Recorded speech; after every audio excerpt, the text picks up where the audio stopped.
Google's new AI mode in search, launched on June 27, 2025, is changing how users find information online. Available in the United States and India through Search Labs, it offers an end-to-end artificial intelligence search experience similar to ChatGPT. At its core, AI mode uses the Gemini 2.5 large language model, delivering fast, detailed, and conversational answers to complex queries.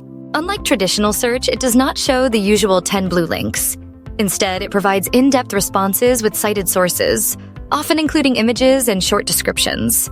AI mode handles every type of user intent, from informational to transactional, and remembers your search history for more precise follow-ups. Both text and voice search are supported, with voice queries answered in regional languages. However, you cannot export responses like in AI overviews, but you can upvote or downvote answers for feedback. There are no limits on follow-up questions, making the experience seamless and interactive. Search engine optimization professionals should adapt by focusing on high-quality, people-first content and ensuring websites are accessible, fast, and mobile-friendly. Embrace Omni SEO, or Search Everywhere Optimization, to stay visible across platforms.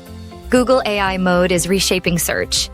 Understanding its features helps SEOs and users make the most of this innovative tool.